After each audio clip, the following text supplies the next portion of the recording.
Le point numéro 30. Alors, c'est la création de conseils de quartier et l'approbation des modalités de fonctionnement et désignation pour les élus référents. Je laisse la parole à Madame Estrada Kaloueba. Monsieur le maire. Monsieur le maire, mesdames et messieurs les élus. Donc, les élus de la ville de Metz font du dialogue citoyen des axes majeurs de la politique locale. Ils souhaitent favoriser la démocratie continue en mettant en place des dispositifs simples et encadrés qui permettent aux citoyens pris au sens large d'intervenir entre deux moments électoraux et d'être à nos côtés acteurs du bien vivre ensemble dans la commune et là en espèce dans les quartiers. L'objet de la délibération soumise au vote du conseil municipal est de lancer la première étape du projet global de démocratie participative de la ville de Metz avec la création des conseils de quartier. Ces assemblées consultatives ont plusieurs objectifs, notamment de participer à l'amélioration de la cohésion sociale et du cadre de vie des habitants, de contribuer à renforcer le dialogue entre les élus et les habitants et entre les habitants eux-mêmes, de valoriser les atouts de la commune et plus particulièrement du quartier, de donner un avis sur les projets municipaux prévus dans les quartiers, de proposer de nouveaux projets pour les quartiers. Nous vous proposons de caler les périmètres des conseils de quartier sur les 9 zones des bureaux de vote et de créer une 10e zone représentant les écarts dont les problématiques sont spécifiques. Chaque conseil de quartier serait composé de la façon suivante: l'adjoint au maire délégué à la démocratie participative, garant du fonctionnement global des conseils de quartier, et 2 élus référents, un adjoint et conseiller délégué et un conseiller municipal de préférence habitant dans le quartier, et 15 citoyens maximum habitant obligatoirement dans le quartier. Le fonctionnement est défini précisément à travers la charte de fonctionnement des quartiers qui est jointe à l'annexe. Elle prévoit les différents types de rencontres, le calendrier des rencontres, l'évaluation de la démarche, les modalités de participation des citoyens, les principes de fonctionnement et les règles de communication. Cette charte sera amenée à évoluer en fonction des constats, des retours et des remarques des participants, car nous attachons une importance grande à la co-construction et au principe d'amélioration continue. Pour une totale transparence, je précise que le rapport d'activité sera présenté chaque année au conseil municipal. Je vous informe également que les séances plénières des conseils de quartier ainsi que la séance de clôture seront organisées sous la forme d'ateliers d'intelligence collective, c'est-à-dire où un groupe d'individus est appelé à travailler sur des réflexions et sur des problématiques et porter à la réflexion du groupe, dans le but d'améliorer en espèce le bien vivre ensemble dans son quartier. Ces réunions se distinguent donc de réunions de quartier classiques, comme vous avez pu les connaître. Pour cette raison, nous avons limité le nombre de participants, de citoyens participants à 15. Cela nous permettra un travail de réflexion de qualité difficile à obtenir avec un trop grand nombre de personnes. Les premières réunions sont prévues pour le premier trimestre 2021, et si les conditions sanitaires, bien évidemment, nous le permettent. Vous avez pu prendre connaissance de la délibération de la liste des élus référents des différents quartiers. Je peux vous les citer. Conseil de quartier numéro 1, celle de la République, élu référent Henri Fricou, Patrick Colombel. Conseil de quartier numéro 2, École Léliante, élu référent Lisiane Estrada, Catherine Bourri. Conseil de quartier numéro 3, Georgette de Paul, donc élu référent Alsa Doulat, Marie-Claude de Paul. Conseil de quartier numéro 4, Jean Cotel, élu référent Chantal de Lucas Falcon, Jacques Mazini. Conseil de quartier numéro 5, École Coty, élu référent Bernard Charbonnier, Nicolas Goudard. Conseil de quartier numéro 6, École Jules Verne, élu référent Daniel Rodriguez, Jean-Marie Opis. Conseil de quartier numéro 7, Salle Mostel, Nathalie Cabrol et Véronique Bernal, élu référent. Conseil de quartier numéro 8, École Clémenceau, élu référent Benoît Sol, Didier Aspa. Conseil de quartier numéro 9, Maison du Temps Libre, élu référent Marie-Lilian Malaviole, Philippe Garcès. Conseil de quartier numéro 10, donc qui concerne les écarts, Pascaline Dardet et Monique de Michel. Il vous est donc demandé de bien vouloir approuver la création des conseils de quartier et leur périmètre, d'approuver les modalités de fonctionnement telles que définies actuellement dans la charte annexée et de désigner les élus référents du quartier comme mentionné dans la délibération. Bien, merci. Y a-t-il des questions? Madame Galibert. Bonsoir. Alors, d'abord, nous sommes agréablement surpris par ce projet. La création des conseils de quartier faisait et font partie des engagements forts du programme d'Agir pour Metz. Votre programme faisait référence... Oui, je sais. Mais nous aussi, hein. Oui, voilà. Mais votre programme faisait référence plus à des comités de citoyens et collectifs d'habitants. Alors par contre, quelques points ont retenu notre attention. Vous proposez à des maisons de quartiers différents d'intégrer les conseils de quartier. Toutefois, le mode de désignation est très flou. Comment cela va-t-il se dérouler? Premier inscrit, premier servi. Et comment comptez-vous gérer la liste d'attente? Cette opacité n'est pas compatible avec le principe de démocratie participative. Pourquoi ne pas plutôt envisager d'autres modes de désignation? Alors, nous nous posons, vous voulez, je continue, hein. Nous nous posons également la question de la pertinence de la présence de Monsieur le maire et de l'élu à la participation citoyenne en tant que référent de quartier. Comment peut-on être à la fois juge et partie? N'y a-t-il pas conflit d'intérêt? Manqueriez-vous d'élus, hein? Sinon, pourquoi ne pas avoir convié les élus minoritaires en tant que référents de quartier? Nous sommes, et je vous le rappelle, en droit de siéger dans les conseils consultatifs.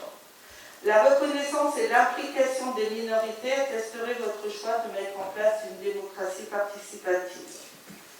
L'équipe d'Agir pour Metz est convaincue qu'inclure les minorités permet de dépasser les contradictions et de construire collectivement les solutions d'intérêt général. Là pour les points. Donc, très bien. Je voulais juste répondre sur tout d'abord à la question sur la sélection des citoyens. Il n'y a rien d'opaque.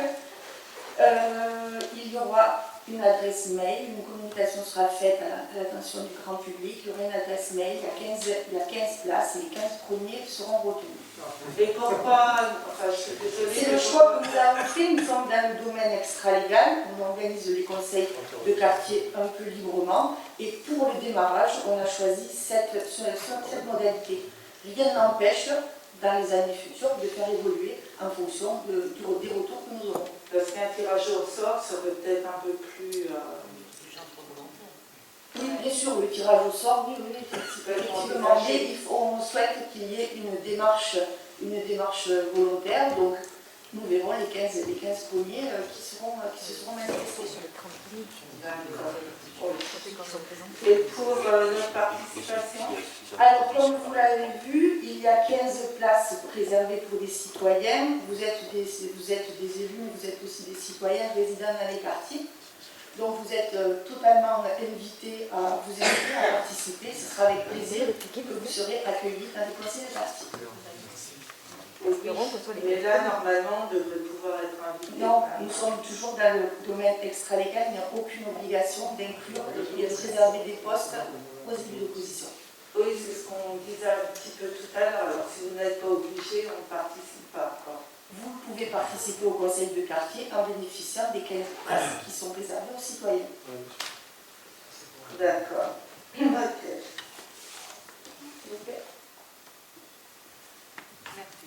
Oui, Madame Silva. Bon, monsieur le maire, j'ai vu le conseil municipal jusqu'au bout, je vous rassure. Je me dis tout à l'heure. Donc, à première lecture, comme vos comités consultatifs, je me suis dit, je vais les féliciter d'avoir tenu compte du programme d'Agir pour Metz. Et oui, mais vous pouvez rire parce que ce n'était pas dans votre programme. Je l'ai lu, relu, jusqu'à un moment, j'ai lu conseil de quartier, mais marqué Madame Estrada, à aucun point. Alors, dites-moi où, je l'ai sous les yeux. Installation de collectifs d'habitants dans chaque quartier. Ces collectifs disposeront d'une enveloppe financière. Donc l'enveloppe financière de installation d'un collectif. Ce n'est pas un conseil de quartier, monsieur le maire. Donc je reviens. Mais vous avez raison, monsieur le maire, j'avais déjà prévu votre réponse, que je me suis dit, il va me répondre. Bon nombre de villes de France et de Navarre font la même chose, on ne vous a pas attendu, Madame Silva. Mais vous avez raison. Mais que dire de cette délibération où on confond comité de quartier et conseil de quartier? Encore fallait-il étudier ce sujet. Le titre est vendeur, la communication est bien fixée. Démocratie continue, cohésion sociale, dialogue, donner un avis, etc. Mais voilà, le contenu est décevant. Tout d'abord, 9 zones choisies. Ils sont définis par des bureaux de vote, et non par les problématiques des quartiers. C'est-à-dire, par exemple, je vais prendre le Camp-Hôtel. La zone de vote du Camp-Hôtel regroupe les habitants du chemin d'Écosse et les habitants du Sesquine. Est-ce que vous croyez que ces habitants ont les mêmes problématiques, ont les mêmes désirs, ont les mêmes envies ou les mêmes problèmes à régler? Non. Et il y a d'autres zones dans l'Est qui sont, je ne vais pas tous les énumérer. De plus, le nombre d'habitants par zone. Ça va vous bloquer. Si un jour vous voulez faire des réunions participatives, vous ne pourrez pas faire des réunions participatives avec le nombre d'habitants qui habitent dans les zones. Vous avez vu la grandeur des zones. Vous avez choisi. Ensuite, quant à la composition du conseil, c'est effarant. En premier lieu, on lit adjoint, maire, délégué. Croyez-vous que la participation citoyenne a besoin des élus? Pourquoi mettre un élu au milieu de ce qui devrait appartenir au peuple? Eh oui, les conseils de quartier, c'est du participatif. Je suis désolée. Alors, dans quel cas? Dans ce cas-là, alors, puisque vous mettez les élus au milieu, la place des conseillers minoritaires, elle est où? Elle est nulle part. Un référent de quartier, conseiller municipal, ça a déjà été fait par le passé à Metz, et comme vous savez, monsieur le maire, ça ne marche pas. Pourquoi le référent de quartier n'est pas tout simplement un habitant du quartier non élu? Je ne comprends pas cette manie de vouloir toujours mettre les élus au milieu, ou alors peut-être que c'est votre façon de tout maîtriser. Ensuite, concernant les 15 citoyens, vous venez de répondre, mais bon, l'article 5 définit les modalités de participation, mais ne dit pas comment ils vont être choisis. Ça aurait été bien de le mettre aussi dans la convention. Est-ce par votre inscription, au bon vouloir des élus référents, ou alors allez-vous faire, comme vous avez fait pour vos comités consultatifs, vous allez faire de l'entre-soi. Vous nous fournissez la charte du fonctionnement que vous avez élaborée. Voilà encore une conception du participatif version ensemble 2026.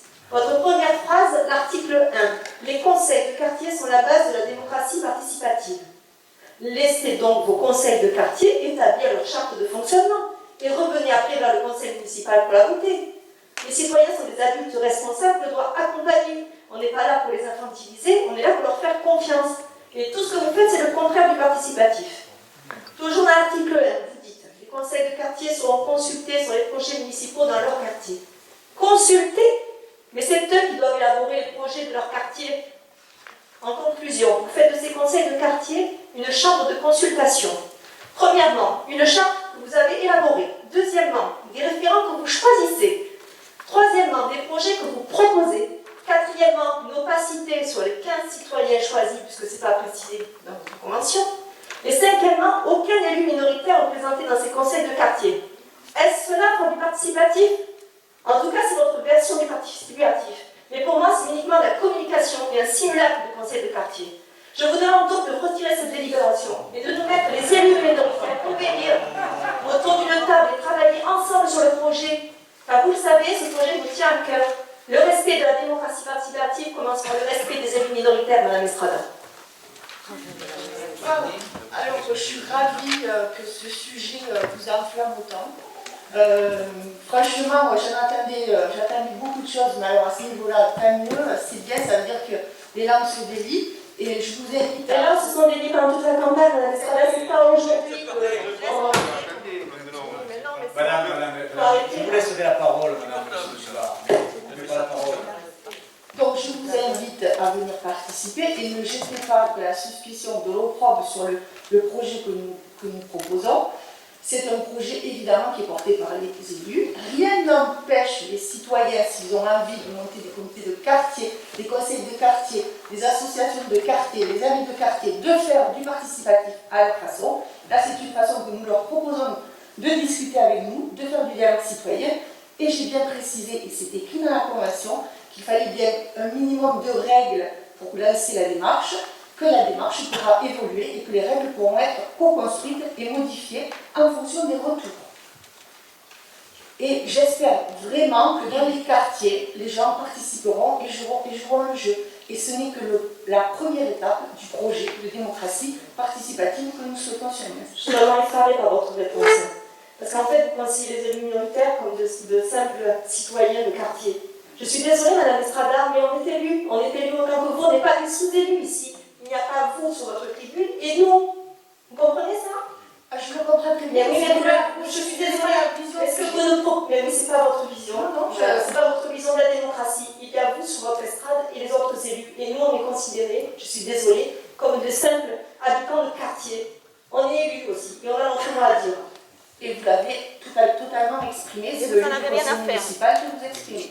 Donc vous avez entendu, on a bien compris quel était votre point de vue. Bien. Merci Madame Estrada, merci Madame Silva. Je me vois qui est pour, qui s'abstient, qui est contre, 8. Merci. Donc la question supplémentaire, c'est la question donc, concernant le gardiennage de l'église communale, donc, qui a été reconnue en vertu de la jurisprudence constante du Conseil d'État à la condition qu'elle ne constitue pas une subvention indirecte au culte, laquelle subvention est prohibée par l'article 2 de la loi du 9 décembre 1905, mais soit inspirée par le souci de la conservation du patrimoine communal, dont je vous propose de voter une subvention pour l'année 2020 à M. Curé, donc au père Kissargue, de 479,86 €. Donc pour l'année 2020, et je vous précise que M. Yvon Kissargue bénéficiera chaque année de cette indemnité de gardiennage pour un montant maximum autorisé par la circulaire du ministère de l'Intérieur, que nous n'avons pas encore reçue, portant à revalorisation de la dite indemnité. Donc je vous propose de voter ces 479 € renouvelables pour le mandat que nous avions fait en 2014, sauf si nous recevons la circulaire entre-temps qui nous dit que l'indemnité est réévaluée. Monsieur Rennes, vous avez tout simplement, la probabilité pour qu'il y ait un nouveau texte est pratiquement nulle, parce qu'on s'appuie sur le décret de 2019 qui est sorti en fin d'année, et donc on voit bien que le gouvernement, je dirais, ne va pas se pencher sur cette question, je dirais, qui est minime par rapport aux finances de l'État et les finances des collectivités territoriales. Bon, ok. Donc, qui est pour cette subvention à l'unanimité? Merci. Tu veux prendre la parole? Madame Falcon, tu veux dire un mot? Alors, plutôt le bouton, voilà. Voilà, moi je voudrais juste dire un petit mot pour les commerçants mésois qui sont en difficulté. Donc mardi 17, nous organisons une réunion avec la CCI, M. Vincent Etienne, pour les aider dans les démarches pour avoir le maximum d'aide possible. Nous avons fait une plateforme mescourses.fr qui a attiré beaucoup de commerçants mésois, et je félicite les commerçants mésois qui sont solidaires entre eux, et je remercie aussi mes collègues qui m'ont aidé à faire tout ce qu'on a pu faire pour les commerçants mésois. Voilà, parce qu'on est une équipe et on a travaillé ensemble. Bien, merci. Nous passons une mauvaise période, j'espère qu'elle sera écourtée. Le Premier ministre a fait son intervention, je n'ai pas de retour. 15 jours de plus, mais il aurait dû faire l'intervention, il savait qu'on avait un conseil municipal. Mais bon, merci. On aura certainement un conseil municipal dans la deuxième quinzaine du mois de décembre. Bonsoir à tous.